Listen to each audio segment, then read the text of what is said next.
Meu nome é Paula Pisoni, eu sou pastora na cidade de Caxias do Sul, no Rio Grande do Sul, e a gravação desse testemunho é para a glória de Deus, mas principalmente a gravação desse testemunho é porque eu entendo que através desse testemunho o Espírito Santo de Deus pode gerar fé e esperança no coração de algumas pessoas que não têm mais fé e esperança.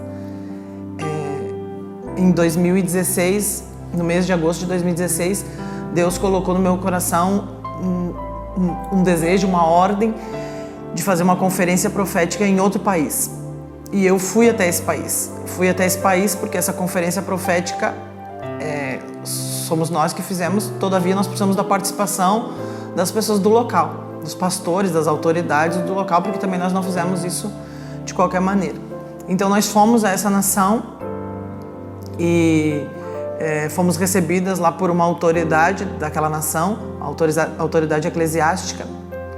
Só que essa autoridade eclesiástica, ela não servia a Deus verdadeiramente, né? Então ela era ligada a uma instituição e eles me deixaram explanar como funcionava a conferência. Só que no final da nossa conversa, ele fazia parte de uma instituição e a esposa dele de uma entidade satânica. E nós não sabíamos. E no final dessa conversa, eles nos disseram que eles não queriam essa conferência naquele país. Que eles aceitariam que eu fizesse uma escola profética, mas não a conferência. E eu falei que não, que Deus mandou eu fazer a conferência e não a escola. E que eu ia fazer o que eu respeitava eles, mas eu ia fazer aquilo que Deus mandou eu fazer. Então nós nos dirigimos a outra cidade, dentro daquela nação, conseguimos marcar a conferência e conseguimos alocar um ginásio, porque essa conferência tem que ser feita num lugar neutro. Conseguimos alugar o som, deixamos tudo organizado. Mas a ameaça foi explícita, foi uma ameaça real de uma entidade satânica e de uma instituição. E nós voltamos para o Brasil com a conferência marcada. Isso foi em agosto de 2016. Em setembro de 2016, um pastor da cidade de Caxias do Sul me procurou para nós orarmos pela cidade. Mas ele queria orar pela cidade dentro da igreja que eu presido. E eu concordei, porque nós sempre oramos pela cidade, pelas cidades, enfim. E quando ele veio orar comigo, a esposa dele veio junto. E no final daquela oração, Deus falou comigo que havia uma palavra de Deus dentro da boca daquela mulher e para a minha vida. E eu perguntei a ela, o que a senhora tem da parte de Deus para me falar? Então ela falou assim, que ia se levantar uma grande luta contra a minha vida, uma grande luta, mas que era para mim ficar tranquila que Deus ia estar comigo em todo o tempo. Na época eu me desesperei porque eu achei que era outro tipo de luta, algumas lutas que eu já tinha passado e que doeram muito. E passou uma semana e nós estávamos de novo orando lá na igreja pela cidade. Na quinta-feira à noite era a nossa oração. E entrou um profeta da cidade, um profeta de Deus, e ele foi lá porque Deus mandou ele dizer para mim que uma potestade estava me procurando nos ares. Porque todo espírito maligno, ele não é onisciente, não é onipotente. Então ele disse que essa potestade estava me procurando nos ares e tinha me achado. E que ia se levantar uma grande luta contra a minha vida, mas que um anjo da parte de Deus ia me tomar nas mãos, ia mergulhar comigo num rio e só ia me fazer submergir depois de que tudo tivesse passado. E que depois que eu tivesse passado por essa grande luta, então Deus ia me entregar algo que eu não tinha ainda. E ainda Deus falou para ele que era uma terceira espada. E na época ele falou, mas afinal, quantas espadas essa mulher tem no espírito, né? E realmente, né?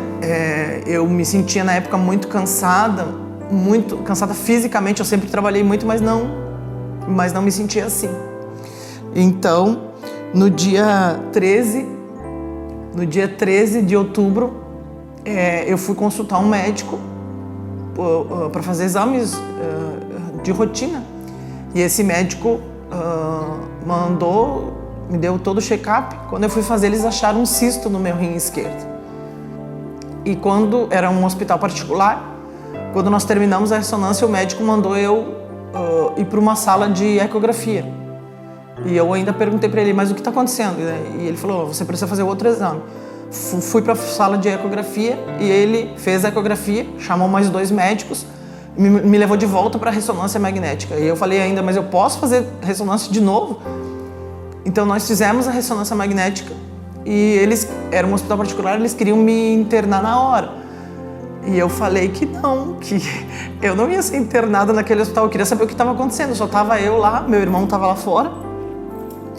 E depois da segunda ressonância, então eles disseram que eles acharam um tumor no meu pâncreas e eu precisava ir para a sala de cirurgia imediatamente. E é conhecimento, né, de todos que as pessoas não sobrevivem de câncer no pâncreas. Então eu falei que eu não ia ficar internado naquele lugar. Daí ele falou, mas você precisa de uma cirurgia imediata. Então ele pediu para que eu fosse imediatamente ao meu médico. Então eu peguei os exames, fui ao meu médico. Quando eu cheguei lá, o meu médico ficou tão apavorado. E ele mesmo ligou para alguns cirurgiões e ele disse que eu precisava ser operado imediatamente porque o câncer no pâncreas mata de 6 a 9 dias. Então nós fomos. Hoje o meu marido, mas na época era só meu amigo, ele foi com meu irmão em todos os médicos. Nós consultamos 4 cirurgiões em 2 dias. E esses 4 cirurgiões, ninguém quis me operar. Teve um cirurgião que falou pro meu marido, pro meu irmão, compra a roupa e compra o caixão, porque ela não dura mais de 9 dias. Né? E outro cirurgião falou pro meu marido, não existe dinheiro que vá salvar ela, né? E na época ele falou, mesmo que hoje você me desse muitos R$1.000, né? Ele falou, não pode abrir ela. O câncer no pâncreas se espalha e ela vai morrer. Ela vai morrer. O que eu faria era colocaria ela numa ambulância, levaria para o hospital para ela passar os últimos dias de vida dela sem dor. E o meu irmão só dizia assim, não, ela não vai morrer, ela não vai morrer. E eu, verdadeiramente, a única coisa que eu sentia no dia era só cansaço. Mas eu sabia que tinha uma coisa errada, né? Porque o Espírito Santo sempre mostra, né? Então, no dia 24 de outubro, eu estava saindo para ir para a igreja para um culto. E o Espírito, quando eu coloquei o pé para fora do apartamento, morávamos só eu e a minha filha mais velha. E quando eu coloquei o pé para fora do apartamento para ir para o culto, o Espírito Santo falou para mim, é hora de ir para o hospital, minha filha. E eu voltei para trás e falei assim, mas como, Senhor, ir para o hospital? E aí Deus repetiu, é hora de você ir para o hospital. Mas nem o médico queria me operar. E daí, quando eu voltei para trás, Deus me deu uma palavra que está no livro de Números, capítulo 16, que fala, porque quando eu voltei, eu falei, Senhor, e os meus inimigos? E Deus falou assim, eu sabia que no decorrer do ministério que Deus confiou nas minhas mãos, muitas pessoas que não entendem o ministério ou a capa que a gente carrega, infelizmente, né, desejavam o nosso mal. E eu falei, Senhor, e os meus inimigos? E Deus falou, é necessário que os teus inimigos acendam um incensário. Então, no dia 26/10, eu baixei o hospital a primeira vez. Os médicos não queriam me operar, mas uma médica que eu conhecia, ela entrou em contato com um cirurgião conhecido dela e ele falou que ele até poderia me operar, todavia eu não poderia ser operada se não tivesse um leito reservado para mim na UTI por causa da gravidade da cirurgia. Todos os médicos que eu consultei, todos os médicos que me examinaram, são inúmeros exames, porque nós estamos ainda em remissão do câncer, né? Esse ano, no mês de dezembro, acaba a remissão do câncer. Todos os médicos dizem que o câncer no pâncreas é o mais violento que existe. Então, o protocolo a pessoa só pode ser aberta se houver um leito na UTI. A pessoa tem que ficar 5 dias em coma induzida para suportar a dor depois da cirurgia. Então esse médico nos comunicou que ele só poderia me operar depois que tivesse um leito reservado na UTI para mim. Então no dia 26 de outubro nós baixamos o hospital, nós ficamos lá 3 dias no hospital e eles não puderam me operar. Então eles me mandaram de volta para casa, né? E aí Só que nesses dias da ressonância até a primeira baixa do hospital, eu emagreci muitos quilos. Só que quem tem câncer no pâncreas incha, deita de um jeito, amanhece já com o corpo totalmente transformado por causa do inchaço. E no meu caso, eu emagreci muito nesses poucos dias. Na primeira internação no hospital, quem ficava comigo era, na época, meu amigo, mas hoje meu marido. E quando eu baixei o hospital a primeira vez, nós entendemos que a luta ela era totalmente espiritual.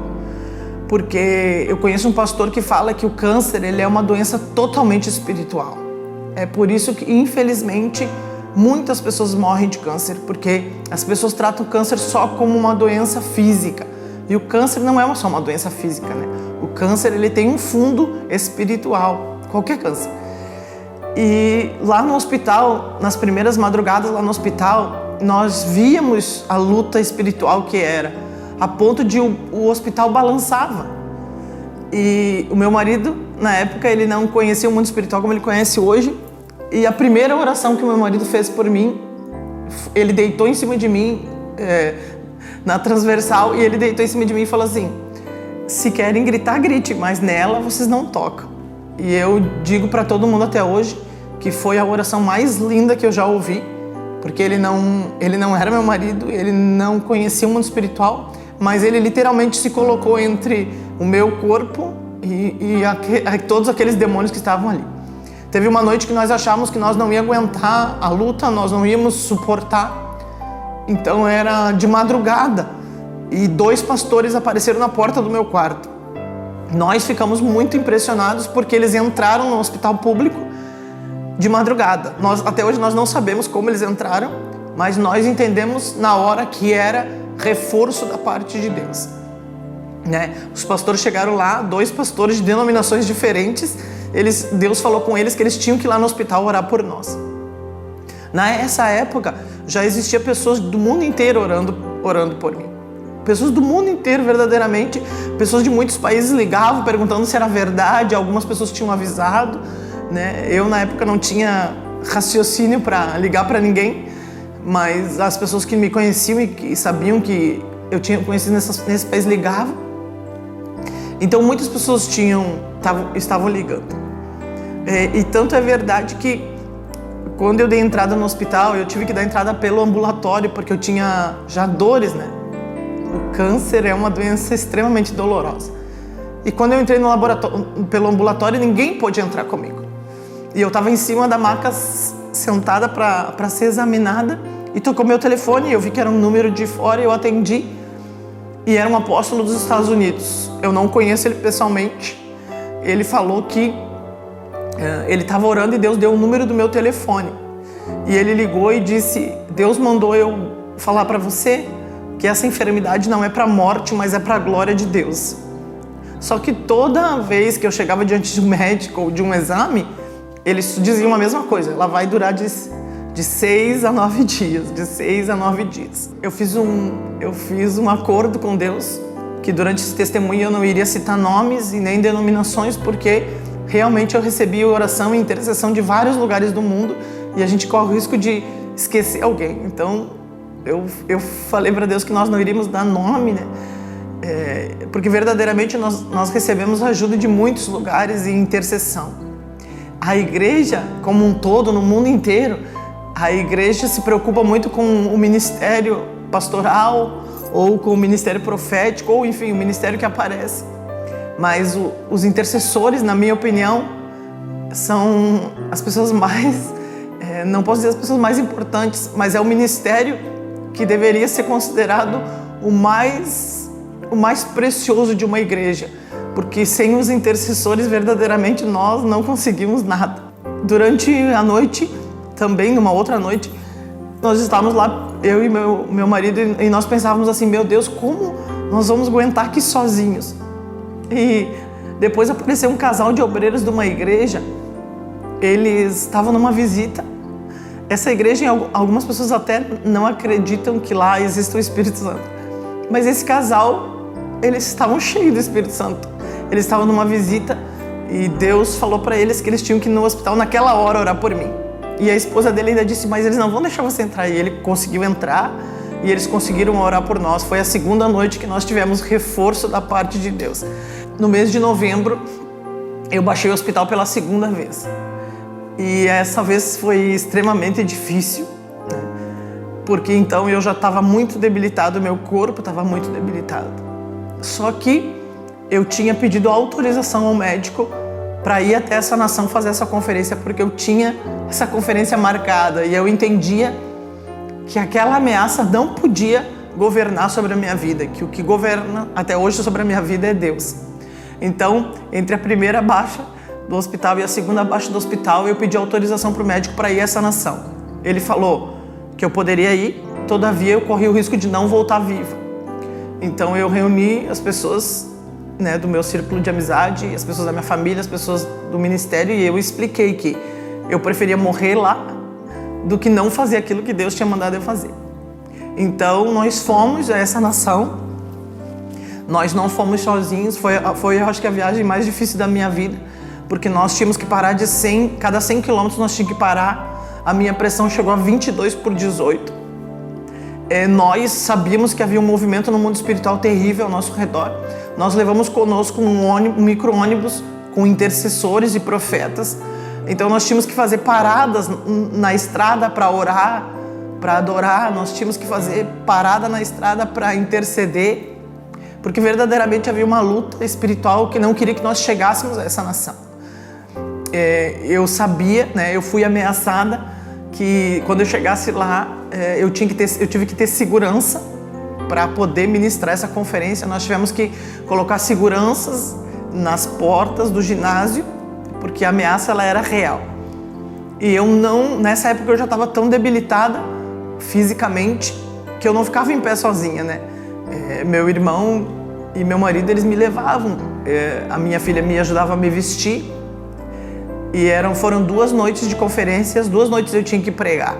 Então eles me arrumavam, me colocavam sentada numa cadeira no ginásio, e quando eu tinha que pregar, eles me colocavam no altar. Só que quando eles me colocavam no altar, o Espírito de Deus me tomava, eu conseguia ficar em pé, eu conseguia pregar.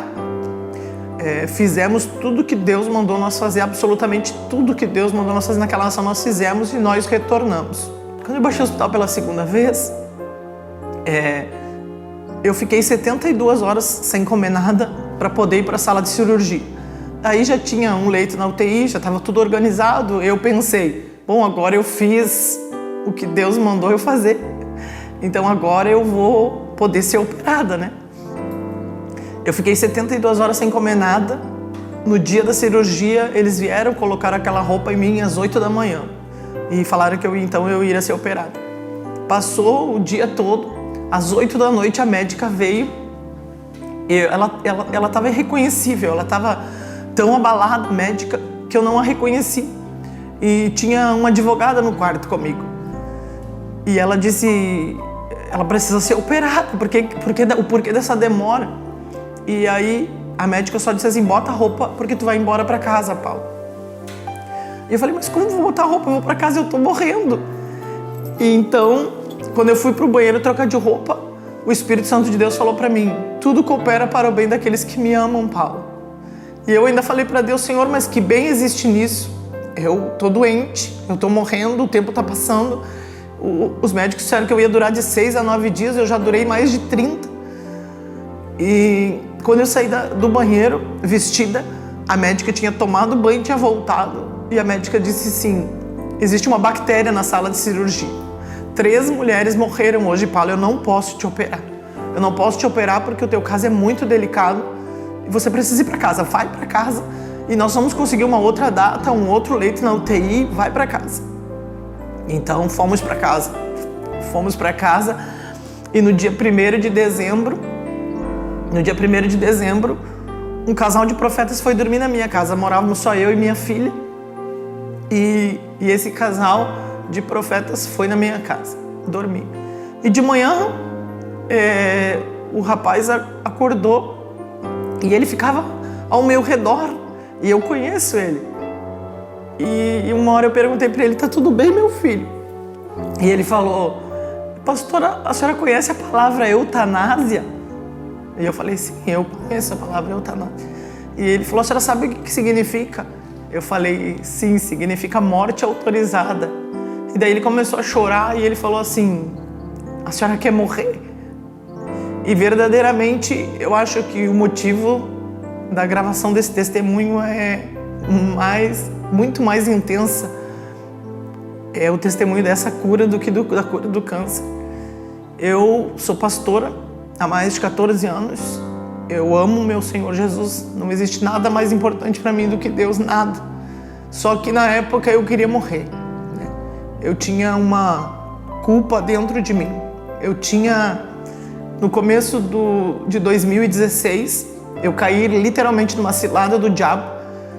Eu me considerava uma mulher que sempre vigiava, mas no começo de 2016, eu caí numa cilada do diabo e eu não conseguia me perdoar. Eu tinha sido ministrada por pastores, eu tinha sido ministrada por profetas. A minha autoridade espiritual na época ministrou cura e libertação na minha vida. Mas o problema não era o que as pessoas pensavam, ou o que as pessoas achavam, ou o que verdadeiramente tinha acontecido. O problema era o que eu sentia, né? Eu tinha uma culpa dentro de mim que me consumia, de dia e de noite. E eu não queria viver. E como Deus sabe de todas as coisas, Deus sabia que eu não podia ir para aquela sala de cirurgia com essa culpa dentro de mim.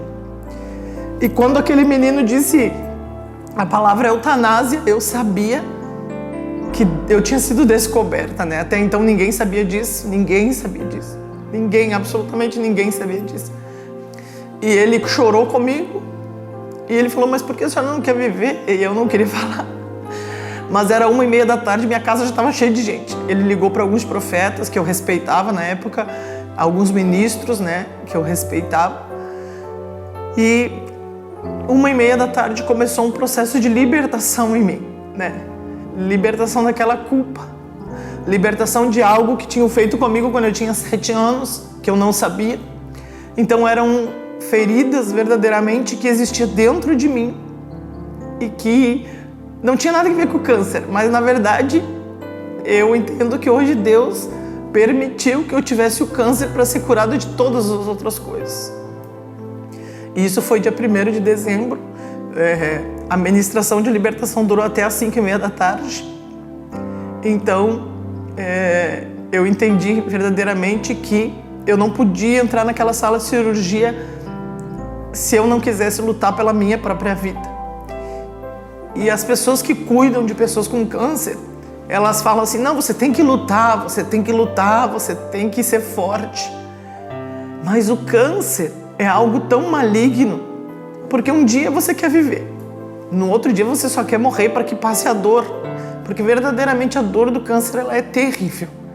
Ela é uma dor física, ela é uma dor emocional, ela é uma dor que parece que consome os teus ossos, embora o câncer não fosse nos ossos.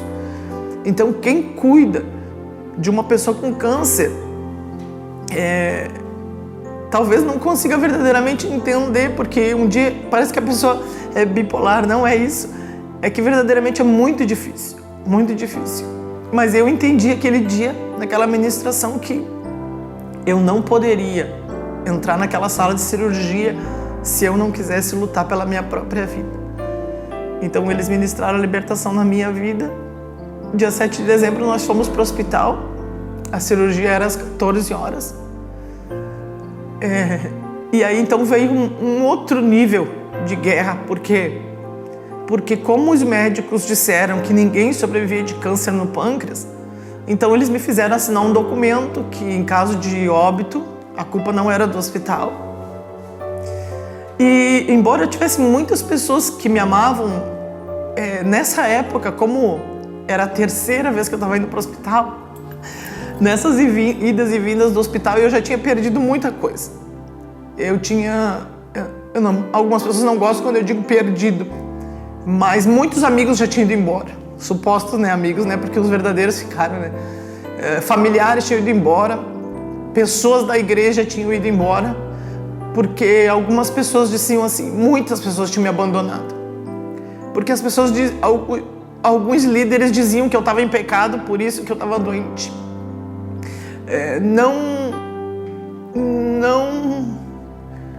Eu entendo hoje, e eu gostaria que todas as pessoas que vão ouvir isso entendessem que nem sempre quando um homem e uma mulher de Deus passam uma prova tem a ver com pecado.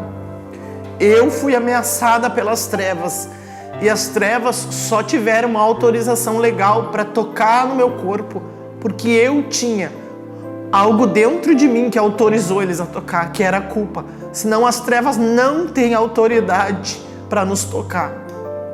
As pessoas me julgaram e me julgam até hoje, porque disseram que eu estava em pecado.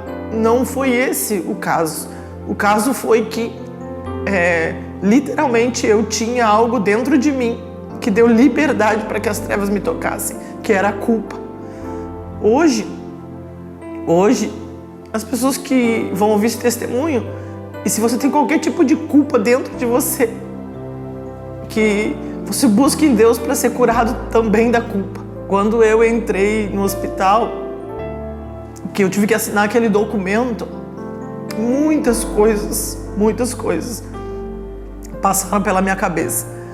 Porque, como eu disse antes, muitas pessoas que me amavam estavam orando por mim. As pessoas que permaneceram na igreja, elas fizeram campanha de oração na frente do hospital. De 2 em 2 horas trocava o turno, mas 24 horas por dia, todos os dias que eu fiquei no hospital, tinha gente na frente do hospital orando. Embora tivesse gente ali, havia um pastor, um filho meu, literalmente espiritual, ele ficou lá embaixo orando por mim. Hoje meu marido, na época, o meu amigo, estava lá embaixo orando por mim. O meu irmão subiu comigo, e o meu irmão foi uma pessoa extraordinária. Eu sempre digo que eu não consigo imaginar o que ele sentiu tendo que me deixar entrar naquela sala de cirurgia sozinha. Mas quando chegou na porta da sala de cirurgia, eu tive que entrar sozinha. E eu sempre, quando eu tenho a oportunidade de contar uma parte desse testemunho, porque essa é a primeira vez que eu estou contando ele na íntegra, muitas coisas passam pela nossa cabeça lá naquela sala. Porque lá tu coloca aquela roupa, mas tu tem que te dispor de tudo, tu deixa tudo. Tu deixa a tua carteira, tu deixa teus documentos, tu deixa os cartões, tu deixa as joias, tu deixa os títulos, tu deixa as benditas carteirinhas, tu deixa tudo. E tu entra lá e a única pessoa que pode entrar contigo ali é Deus, e só Deus. E naquele dia na sala de cirurgia, então, nós entramos na sala de cirurgia, o meu Senhor e eu. E foi muito, eu senti a presença de Deus até lá. Porque quando eu entrei na sala de cirurgia, tive que assinar aquele documento. Eu sabia que a probabilidade humana de eu sair de lá viva era 0. Mas quando a enfermeira veio para colocar o soro da anestesia, Deus me deu a vida da enfermeira.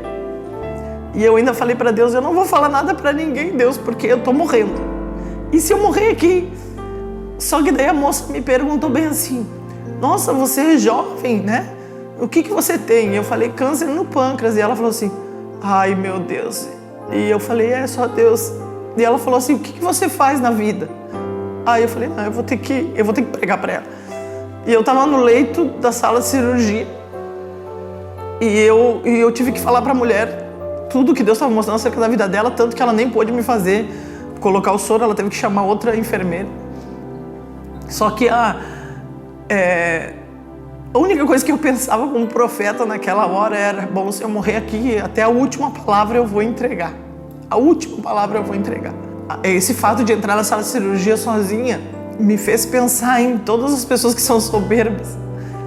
Porque lá na sala de cirurgia não existe isso. Não existe isso. E quando nós entramos lá na sala de cirurgia, então, eu sabia que ali era só eu e Deus verdadeiramente. A cirurgia durou 8 horas e 25 minutos aproximadamente. 5 médicos me operaram. Quando eles abriram a minha barriga, eles fizeram 28 pontos por fora e 96 pontos por dentro. Eles tiraram meu fígado do lugar, meu estômago do lugar. Só que quando eles chegaram no pâncreas, eu não morri porque Deus não quis e porque o câncer ele estava envolto numa bolsa, mas nós não temos bolsa no pâncreas. Eu tenho as biópsias e essas biópsias elas mostram que o câncer estava envolto numa bolsa.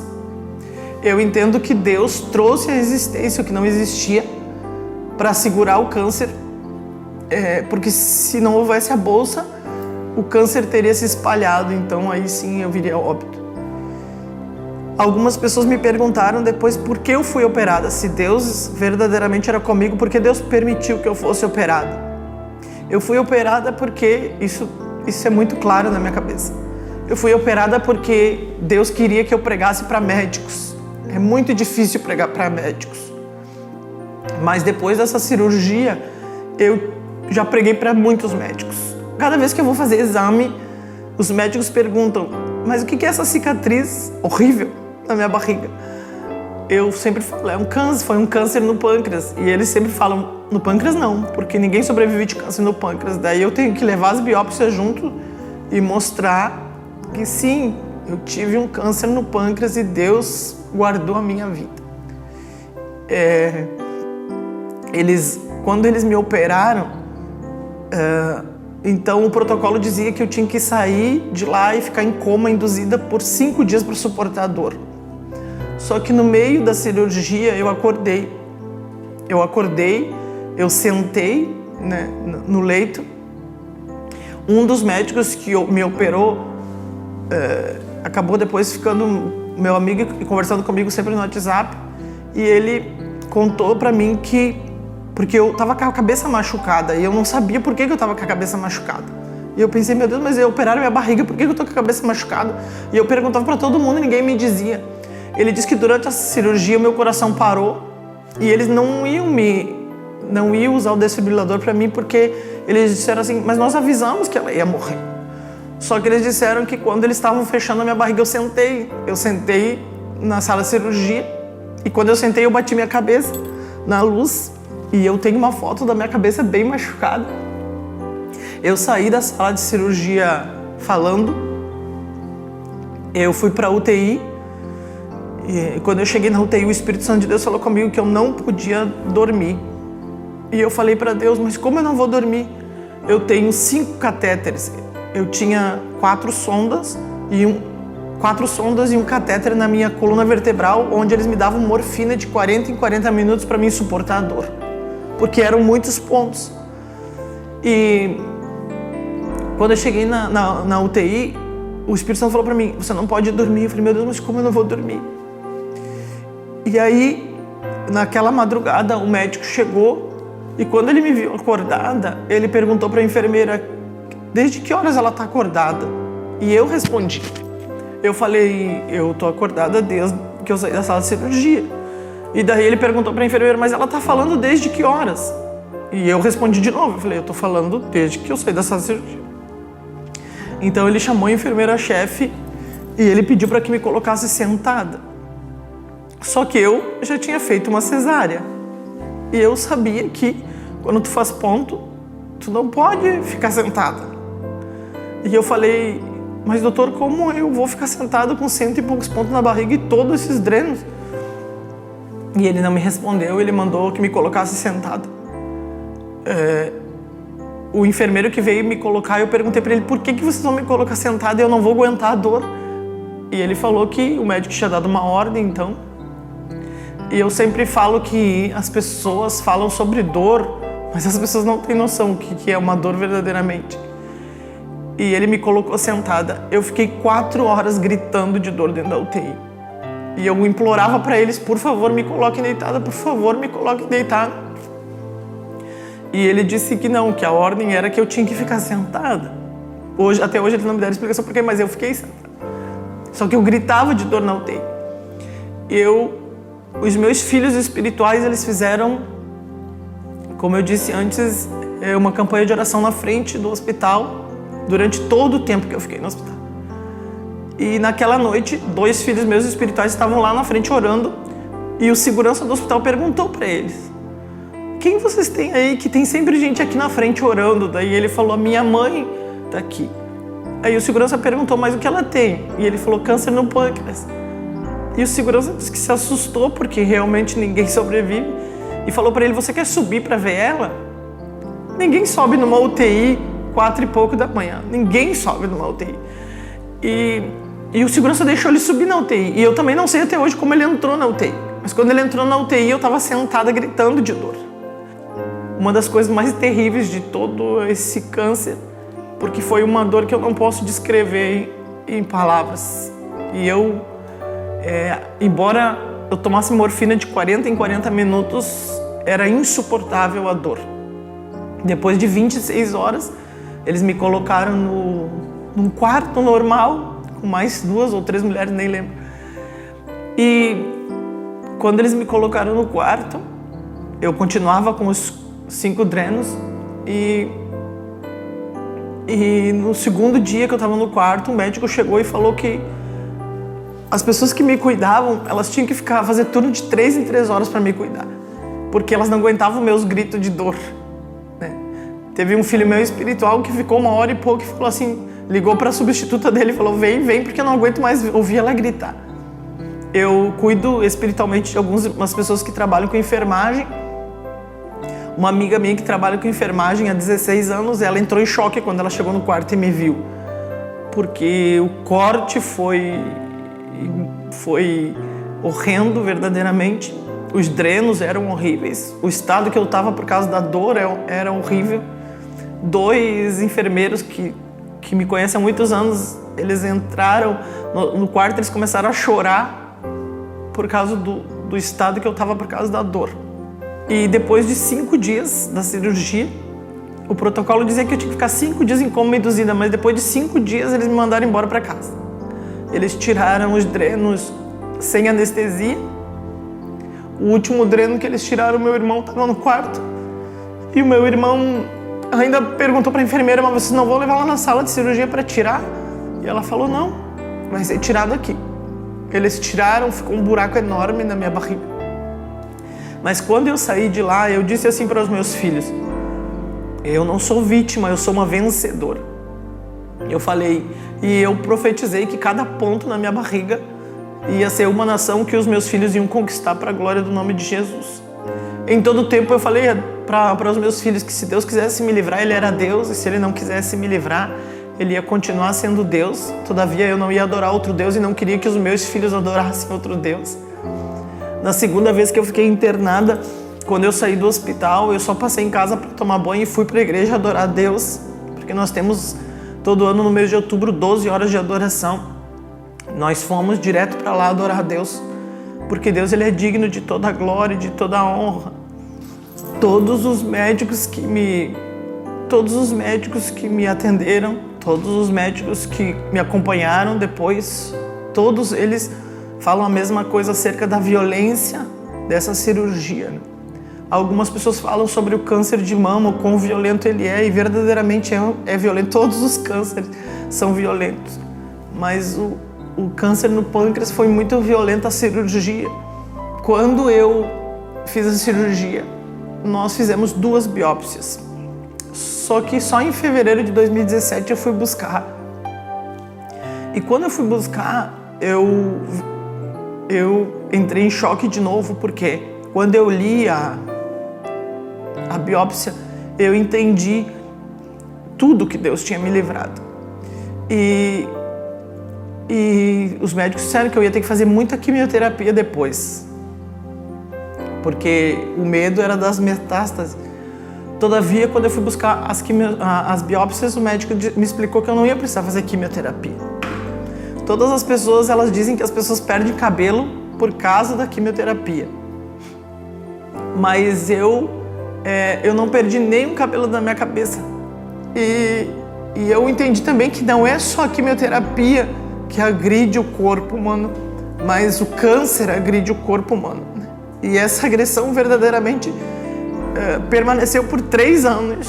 O médico disse para mim e para meu marido que os pontos que fizeram por dentro de mim, eles demorariam 5 anos para cicatrizar, porque o meu intestino foi cortado, meu estômago, meu fígado, muitos órgãos dentro de mim tiveram que ser cortados para eles chegarem no câncer.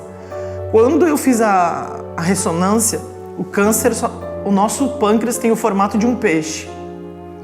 Quando eu fiz a ressonância, o câncer, ele estava só na cauda do peixe, na cauda do pâncreas. Quando eu operei, o câncer já tinha tomado todo o corpo do pâncreas. Então, a única parte que restou do meu pâncreas é a cabeça do pâncreas. Todas as pessoas que têm problemas, digamos, normais no pâncreas, elas precisam tomar insulina. Eu tirei quase que todo o pâncreas e eu não preciso tomar insulina. Isso também é parte de um milagre, porque eu não tomo insulina até hoje, graças a Deus. 2 anos depois, como nós tínhamos que fazer exame de 6 em 6 meses, no ano de 2018 nós fomos fazer um exame, uma ecografia, e o meu pâncreas aparecia íntegro. Só que o pâncreas é um órgão que não regenera. E se você olhar os meus exames, aparece o corpo e a cauda do meu pâncreas, mas eu tenho o documento do hospital que ele foi tirado no dia que o câncer foi tirado. Então eu entendo que isso também é parte do milagre de Deus, porque Deus não só me livrou da morte, não só permitiu que esse câncer fosse removido, mas a parte do milagre de Deus também é que Deus regenerou o meu pâncreas. Eu entendo também que Deus ele me devolveu a vida por um propósito. Deus não me devolveu a vida... Eu sempre falo, eu tenho mais defeito que a maioria das pessoas que eu conheço. Muito mais defeitos que a maioria das pessoas que eu conheço. Mas eu entendo que Deus me devolveu a vida para um propósito, né? Depois de 5 meses que eu tinha sido operada, eu então já tinha casado com meu amigo e eu comecei a sentir muitas dores na minha barriga. Muitas dores na minha barriga. E nós tínhamos ido a uma viagem e na volta eu fui consultar o meu médico. E ele falou comigo assim, você não tá grávida, né, Paulo? E eu falei, ai meu Deus, eu acho que não. Eu falei pra ele. Aí fomos fazer o exame, depois de 5 meses numa cirurgia desse porte eu tava grávida. Só que a gravidez, né, ela regenera todas as células do teu corpo. Porque o teu corpo libera alguns estudiosos dizem uma enzima. Mas quando a mulher está grávida, todas as células do corpo são renovadas. Então, 5 meses depois dessa cirurgia, eu engravidei. Só que a nossa filha era uma promessa de Deus. E 5 médicos na época pediram para mim tirar ela. Tentaram me convencer a tirar ela. Não conseguiram, tentaram convencer meu marido a tirar a minha filha. Não convenceram, graças a Deus. Então, eu perguntei para o médico, mas quem corre risco de vida, eu ou ela? E ele disse, não, é você. Você tem pontos recentes que demoram 5 anos para cicatrizar dentro de você. E são 96 pontos. Como você vai engravidar, você vai gerar um bebê nessa barriga com todos esses pontos, né? Foi verdadeiramente uma gravidez muito difícil, muito difícil. Nós passamos um bom tempo dessa gestação no hospital, mas... para a honra e glória do Senhor Jesus, hoje a nossa filha já tem 3 anos e 7 meses. Ela é uma bênção. O nome dela é Rebeca, porque o nome dela significa união. E ela veio com um propósito também. Ela veio com o peso de uma palavra profética que envolve muitas nações. E eu também entendo que ela foi gerada no meio de tanta dor, exatamente por isso, porque ela carrega dentro dela e sobre ela um propósito muito grande. O objetivo de eu gravar esse testemunho é que pessoas que hoje estão sofrendo de câncer, elas têm que procurar ser curadas de dentro para fora. As pessoas, quando elas estão com alguma enfermidade, elas procuram primeiro que a dor passe. É exatamente quando a gente tem uma dor de cabeça que nunca mais passa. A gente vai lá e toma um remédio para parar a dor, mas a gente muito difícil procura a causa da dor, a causa da doença. E o câncer, ele é uma doença espiritual, como eu disse no começo, e ele precisa ser curado de dentro para fora. As pessoas precisam verdadeiramente descobrir por que chegaram ao nível de ter câncer. E só assim, e verdadeiramente só assim, o Senhor ele pode curar. Eu falei no meio do vídeo que muitos Se fossem amigos, não abandonavam. Mas muitas pessoas me abandonaram. Mas eu também queria falar nesse vídeo que os pastores, os líderes, às vezes nem de igreja só cristãs, mas os líderes, eles são muito visados e muito julgados. E o objetivo de eu estar gravando esse vídeo, e só Deus sabe como isso é difícil para mim, é pedir para que as pessoas julguem menos umas às outras e amem mais. Porque algumas pessoas que cuidaram de mim, porque depois da cirurgia do câncer eu precisei durante 3 meses que me dessem banho. Durante 3 meses as pessoas tinham que me colocar na cama. Até hoje eu não levanto da cama como uma pessoa normal, porque quando cortaram a minha barriga, cortaram todos os nervos da minha barriga, porque em vez de cortar na horizontal, cortaram na vertical, então eles cortaram todos os nervos da minha barriga. Até hoje a minha barriga não voltou ao normal. E durante 3 meses as pessoas tiveram que me dar banho, mas o que mais doía não eram os pontos, o que mais doía não eram os curativos, embora fosse extremamente doloroso. O que mais doía era quantas pessoas que eu amei e que eu cuidei e que de alguma maneira nós ajudamos, que nos abandonaram porque pensaram que eu estava em pecado, porque pensaram que eu não ia sobreviver. Foram pouquíssimas pessoas, eu posso contar nos dedos de uma mão só, as pessoas que cuidaram da minha filha. Foram muito poucas as pessoas que cuidaram da minha filha, muito poucas, verdadeiramente. Quando alguém tem câncer, nós temos o hábito de nos preocupar com a pessoa que está doente, mas nós nunca nos preocupamos com os filhos que acham que o pai ou a mãe não vai sobreviver, os filhos adolescentes que pensam: como é que vai ser minha vida sem meu pai ou sem a minha mãe? Então, o abandono, o julgamento doía, às vezes, mais que o câncer. Então eu queria pedir às pessoas que julgassem menos e amassem mais, porque existe um amor, né? Existe um louvor que está sendo cantado agora em 2021, não existia esse louvor na época, mas esse louvor é próprio para esse testemunho, porque existe um amor que faz mudar o mundo, né? Hoje eu entendo que eu estou viva porque Deus me amou em primeiro lugar. Hoje eu estou viva porque o meu marido me amou, porque o dia que ele deitou em cima de mim e fez aquela declaração, eu entendo que foi uma proclamação no mundo espiritual de um verdadeiro sacerdote, porque o sacerdócio real tem a ver com cuidar e não com sustentar financeiramente. E o meu marido, ele fez uma declaração no mundo espiritual que ele era o responsável por mim, ele que ia me defender, e verdadeiramente ele me defendeu. Hoje eu entendo que o amor do meu irmão, e que custou caríssimo para ele, me defendeu. Hoje eu vejo que o amor dos meus filhos espirituais, os que permaneceram do meu lado, né, me cobriu, me escondeu verdadeiramente dos olhos do meu inimigo. E sem esse amor eu não teria sobrevivido. Eu não teria sobrevivido de maneira nenhuma, porque eu não queria viver. Quando um líder, ele tem um problema, existe um pré-julgamento. Mas um líder, ele é um ser humano como qualquer outra pessoa. E para encerrar, eu queria dizer que muitas pessoas, durante o tempo que eu descobri que eu tinha câncer, até o dia que eu fui operada, muitas mulheres morreram com esse mesmo câncer. Muitas mulheres morreram com esse mesmo câncer. E às vezes eu dizia para Deus: por que eu sobrevivi? Por que eu sobrevivi? Não foi só para gerar a Rebeca, não foi só para cuidar de algumas pessoas que eu sobrevivi. Porque eu sobrevivi, Deus. Às vezes eu penso que eu sobrevivi porque talvez para gravar esse vídeo eu sobrevivi. Talvez para que esse testemunho chegue na vida de alguém e essa pessoa hoje tenha esperança. Mas também eu acho que eu sobrevivi porque Deus quer alcançar os médicos. Deus quer alcançar todas as pessoas.